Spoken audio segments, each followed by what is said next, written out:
होने की शुभकामनाएं दी। जय नेपाल, आपका यात्रा सफल हो और सुरक्षित। और फिर धीरे धीरे लगे जहर उगलने, खुद को पाक साफ बताया और सारा दोष भारतीय एसएसबी और कस्टम वालों के मत्थे मढ़ दिया। कहा कि चंद पैसों पर बिक जाते हैं भारतीय कस्टम वाले, अरे हमको तक नहीं छोड़ते ये लोग। कस्टम वाले हैं, कस्टम वाले थोड़ा तो नहीं करते। अच्छा, कस्टम वाले तो बहुत एकदम लूज ही करते हैं, उनको खाली पैसा चाहिए, व्यवहार नहीं देते। हम लोग खुद ही गए थे उस दिन, हमने 10 बोरी सीमेंट लाने थे अपने घर के लिए, तो खुद ही हमसे पैसे मांगा। तो मैंने बोला भारतीय कस्टम वाले, हाँ हम बोल रहा हूँ कि मतलब हम 100 डिस्ट्रीब्यूटर फलाना आदमी है, यहाँ यहाँ रहने वाले हैं, तो तुम वहाँ के नेपाल को हमको कोई मतलब नहीं, बताइए। ऐसे बोलने लगा। कार्ड देखा तभी हमसे 200 रुपये ले लिया। अब तक हम ये अच्छी तरह से समझ गए थे कि पूरे कुएं में ही भांग पड़ी हुई है, लीपापोती की जबरदस्त कवायद की जा रही है, मगर सरदार जी ने जो आरोप लगाए उन्हें फौरन सिरे से खारिज भी नहीं किया जा सकता था। हम इन आरोपों की सत्यता तो नहीं जांच पाए, मगर भारतीय सीमा पर तैनात एसएसबी और कस्टम वालों की सुस्ती और चलता है वाला रवैया देखकर ये समझने में कामयाब जरूर रहे कि ताली एक हाथ से नहीं बजती है। खैर, हमारी घड़ी की सुइयां इशारा कर रही थीं कि अब बहुत हुआ, चलो वतन वापसी की जाए।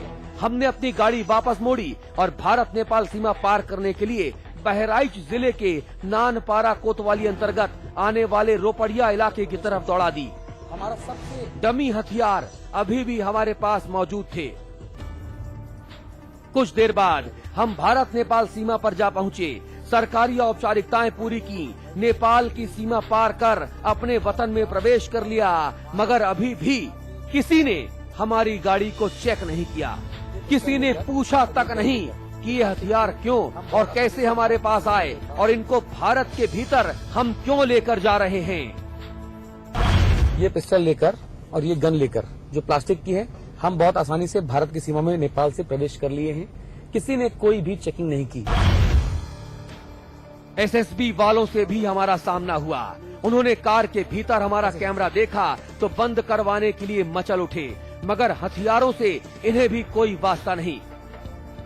अरे और तो छोड़िए साहब, इन्होंने हमारी कार की भी अच्छी तरह से तलाशी तक नहीं ली, हमसे जरूरी सवालात तक पूछना गवारा नहीं किया। अच्छा सर, अगर ये असली होते तो क्या होता? क्या भारतीयों की जान इतनी सस्ती है कि 100-200 रुपए में गिरवी रख दी जाए? ये सवाल केंद्र की सरकार को भी देना है और उत्तर प्रदेश की सरकार को भी देना है, क्योंकि अखिलेश जी, उत्तर प्रदेश तो कतई नहीं बन सकता। रोपड़िया पहुंचकर अब हमें नेपाली करेंसी को भारतीय करेंसी में बदलवाना था। हमने बाबू मोबाइल शॉप पर अपनी गाड़ी रोकी। हमारे रुकते ही कई दलाल हमारे पास आ गए। 3 रुपए सैकड़ा के कमीशन से नेपाली मुद्रा को भारतीय में बदलने का सौदा पक्का हुआ। अभी दलाल नोट गिन ही रहा था कि हमें एक और खेल समझ में आया। दरअसल यहाँ पर भी नकली नोटों का काला कारोबार हो रहा था। ये दलाल नेपाली नोटों के बदले जब भारतीय नोट हमें दे रहे थे तो उसमें 1000 और 500 के नकली भारतीय नोट भी मिक्स करते जा रहे थे। बेहद सफाई से इस गड़बड़ झाले को ये दलाल अंजाम दे रहे थे। यानी भारत से नेपाल जाने वाले लोगों के जरिए हिंदुस्तान की ऐसी की तैसी करने की तगड़ी साजिश को अंजाम दिया जा रहा था। हमारी आंखें फटी की फटी रह गई थीं। हम बिना किसी तर्क के आगे बढ़ चले थे। हम नेपाल से भारत वापस आ गए हैं। रुपैयाडीह की इस वक्त सीमा पर हम खड़े हुए हैं, जो बहराइच जिले में आता है। एसएसबी का ये बोर्ड भी यहां पर लगा हुआ है। हम ये पिस्टल ये नेपाल से खरीदकर भारतीय सीमा में प्रवेश कर चुके हैं। किसी ने हमसे कुछ नहीं पूछा। जो एसएसबी के वो जवान हैं, उन्होंने हमको देखा, बोला जाने दो। आगे जाके एक गार्ड ने हाथ आगे बढ़ाया, 250 रुपए हमने उसके हाथ में रखे, उसने हमारी गाड़ी जाने दी। एक ये पिस्टल हम लेकर आए हैं कारतूस समेत। बड़ा सवाल यहां पर यह है कि क्या सुरक्षा, भारतीय सुरक्षा को इससे बड़ा खतरा कुछ और हो सकता है? आतंकवादी खुलेआम नेपाल से भारत आते हैं, इस तरह के तमाम हथियार, गोला बारूद, विस्फोटक लेकर आते हैं, कई लोगों का भारत देश में खून बहाते हैं, और जो हमारी सरकारी मशीनरियां हैं वो केवल सरकारी दावे और वायदे करते हैं। अगर अब नहीं तो कब जागेंगे हम और हमारी सरकारें, ये आप तय कीजिए। हम अपने देश में तो आ चुके थे, मगर बहुत सारे सवाल हमारी आंखों के आगे तैर रहे थे। हम फिर से सवालों के साए में डूबने उतराने लगे। हमें आज तक ये समझ नहीं आया कि हमारे देश के खिलाफ ये सारी हरकतें जब हमें इतनी आसानी से नजर आ रही हैं, तो आखिरकार ये हमारी सरकारों और सुरक्षा बलों को नजर क्यों नहीं आती? इसमें किसकी गलती है? चूक कहां हो रही है? आखिर हमारा तंत्र इन साजिशों को पकड़ क्यों नहीं पा रहा है? और सबसे बड़ा सवाल तो ये कि नेपाल जैसे मित्र देश का क्या फायदा जो हर तरह से हमारी जड़ें खोद रहा हो? इन सवालों के जवाब भले ही हमको ना मिले हों, लेकिन मन में एक संतोषजनक भाव जरूर था कि भैया, हमारा देश इस राष्ट्र विरोधी देश से लाख दर्जे बेहतर है। कम से कम हमारे यहाँ छिपे बैठे देशद्रोहियों को पकड़ा तो जाता है। काश ऐसा हमारे पड़ोसी मुल्क नेपाल में भी हो पाता। कैमरामैन अजय कुमार के साथ अतुल अग्रवाल, भारत नेपाल सीमा, नानपारा, जनपद बहराइच, समाचार प्लस।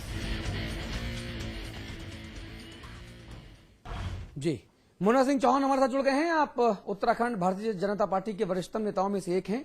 मुन्ना सिंह जी, बहुत देर से हम आपका रास्ता तक रहे थे, हालांकि चर्चा हमारी बहुत देर से हो रही है आपकी। ये बताइए, आखिरकार ये कितना घातक है? लगातार हमने एक से बढ़कर एक हमने बुरे एक्सपीरियंसेस, बैड एक्सपीरियंसेस किए हैं भारत नेपाल सीमा में, यहां से वहां जाते वक्त। फ्री बॉर्डर है, रोटी बेटी के संबंध हैं, लेकिन भारत की सुरक्षा को ताक पे रखकर अगर संबंध ऐसे बनाने हैं और दोनों सरकारों को कुछ नहीं करना है, तो ये अच्छी बात नहीं है। चौहान साहब। हाँ अतुल जी, जी मैं क्षमा चाहूंगा, बहुत विलंब से मैं आ पाया। जी जी। देखिए, नेपाल से जो हमारा ये सीमा है, बहुत लंबी चौड़ी सीमा है और बहुत खुला क्षेत्र है। ये वास्तव में एक बहुत खतरनाक और बहुत एक आग से खेलने वाला काम हम कर रहे हैं। मुझे मालूम नहीं है कि किस तरह की चर्चाएं हुई ही, लेकिन मैंने अभी अली अकबर साहब को भी सुना थोड़ा सा। मैं इसे तो भले ही हम कुछ भी कह लें, हमारा मित्र राष्ट्र है, हमारे सांस्कृतिक और ऐतिहासिक संबंध है, लेकिन फिर भी ये बात तो अपने आप में तय है ही, हमारा रोटी बेटी का संबंध भी है, सब कुछ हो सकता है, लेकिन आखिरकार दो मुल्क भी हैं। और हम इस तरीके का काम कर रहे हैं कि कबूतर की आंख बंद कर देने से बिल्ली का खतरा खत्म नहीं हो जाया करता। अच्छी बात है। हाँ।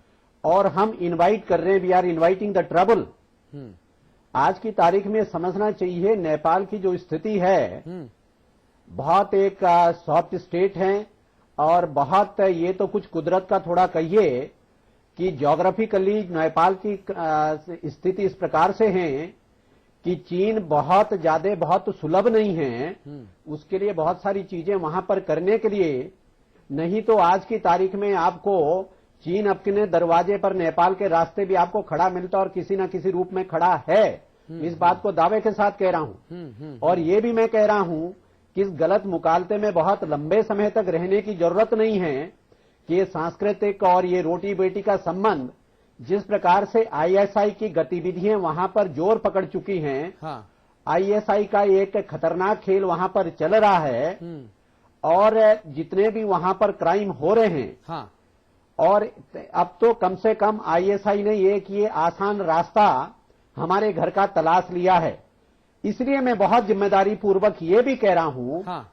कि ये हमारा डिप्लोमेटिक फेल्योर भी है। मुझे याद है उत्तर प्रदेश की विधानसभा में जब मैं सदस्य हुआ करता था जी, तो वहां पे एक कानून आया था, क्योंकि वहां पर उत्तर प्रदेश से भी हमारे मित्र लोग बैठे हुए हैं आपके चैनल पर, बहुत संक्षेप में जी। और इसी वजह से एक कानून बनाया गया था। उस कानून को बनाने के पीछे भी अवधारणा यही थी कि ये जो सीमावर्ती क्षेत्र है, यहाँ पर जो धर्म के नाम पर अवैध गतिविधियां होती है, इसलिए कानून बना था कि बिना राज्य सरकार के परमिशन के कोई धार्मिक प्रतिष्ठान, मंदिर, मस्जिद वहां पर ना बने। अच्छी बात। लेकिन जिस प्रकार से मशरूमिंग हुई है वहां पे मदरसों की और तमाम सारा, जिसको कि मैं थोड़ा थोड़ा सुन पाया था, अमिताभ जी ने कहा, हाँ हाँ ये मेरे ख्याल से वोकअप कॉल है जी। अकबर ये साहब, घंटी है। अकबर साहब, मुन्ना सिंह चौहान साहब का मतलब ये है कि अब नहीं जागेंगे तो कब जागेंगे? ये इट्स अलार्मिंग सिचुएशन। नहीं, बिल्कुल सही कह रहे हैं, जागना चाहिए। अगर कहीं दूसरे मुल्क के लोग हमारे सीमा में अंदर हैं तो उनको जांच करें। पूरी सिस्टम है, डीएम है, एसपी है, सब हैं, लेकिन खाली ये कहना सरकार है कि भी तो आपकी है। जी अकबर इसमें साहब, सरकार भी आपकी है। मुख्यमंत्री जी बिल्कुल। दिल्ली जब आते हैं तो भारत नेपाल सीमा पर चल रही अवैध गतिविधियों पर चिंता जताते हैं, लेकिन जब लखनऊ में आप सब लोग रहते हैं तो आतंक के आरोपियों के ऊपर से मुकदमे वापस लेने की एक मुहिम भी छेड़ देते हैं। नहीं, अब यहाँ भी आप गलत बोले। कोई आतंक है, उस पर मुकदमा वापस नहीं लिया। जब उस पर चार्ज नहीं साबित हो रहा है तो भाई साहब नोटिफाई तो कर ही दिया था। भला हो हाईकोर्ट का कि हाईकोर्ट ने डंडा चला दिया आपके ऊपर, वरना नोटिफिकेशन तो सरकार ने जारी कर दिया था। उस पे कोई और अगर आपको हो रहा था। जानकारी ना हो तो मैं तारीख के साथ जानकारी दूं। नहीं, हमें जानकारी है सब। मैं इसीलिए बोल रहा हूं ना कि मन उसकी भावे जानकारी मूड़ी है। हिलावे, मन भावे मूड़ी हिलावे, ये नहीं चलेगा। नेपाल जो है वो एक हमारा नादान दोस्त हुआ। आवाज गायब हो रही है जी, आवाज आ रही है अकबर साहब जी।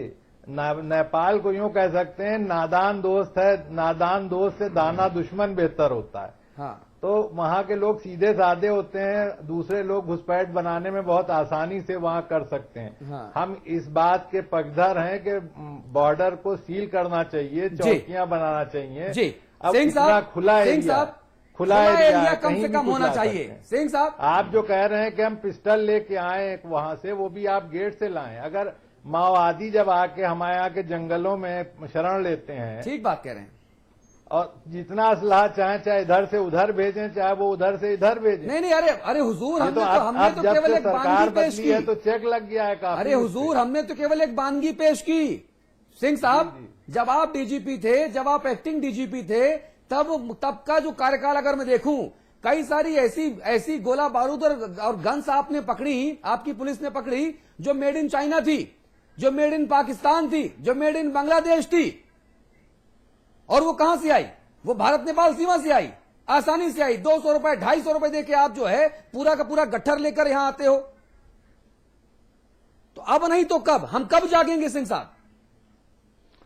नहीं, ये बिल्कुल सही है। आपके चैनल ने जो स्टिंग ऑपरेशन किया है, इसमें जो एजेंसियां इन सब चीजों के लिए जिम्मेदार हैं, जैसे आईबी है, कस्टम है, एसएसबी के लोग हैं, इनके सीनियर ऑफिसर्स को इसको बहुत सीरियसली लेने की जरूरत है और जो कमियां हैं उनको दूर करके बॉर्डर की चेकिंग को स्ट्रेंथन करने की बहुत बड़ी आवश्यकता है जी। क्योंकि जो बातें आपने दिखाई हैं वो 100% सच हैं और ऐसा हो रहा है और धीरे धीरे काफी दिनों से हो रहा है। जी। संभवतः नेपाल अपने आप में इसको रोक पाने में सक्षम नहीं है, जी। इसलिए हमको उनसे मीटिंग करके उनका सहयोग करके जी, उन्हें और स्ट्रेंथन पंत करके अपनी साहब, फोर्स पंत बढ़ाकर। साहब, नेपाल एक नादान मित्र है हमारा, हम उसको कैसे और स्ट्रेंथन करें? कैसे हम क्या सोल्यूशन निकालें पंत साहब?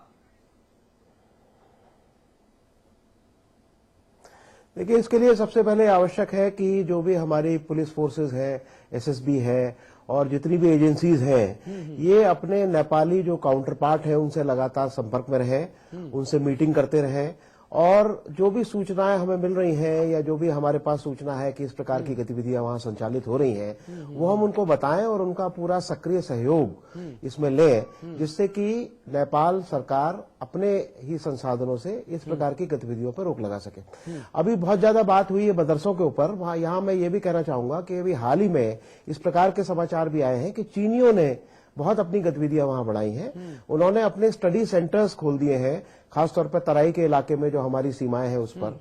उन्होंने रेडियो स्टेशन खोले हैं। बहुत भारी मात्रा में आर्थिक सहायता और हथियारों की सहायता वो नेपाल को कर रहे हैं। हाँ। तो ये भी एक बड़ा चिंता का विषय है, क्योंकि जहां हम मदरसों में या पाकिस्तान के ऊपर अपना ध्यान केंद्रित कर रहे हैं, वहां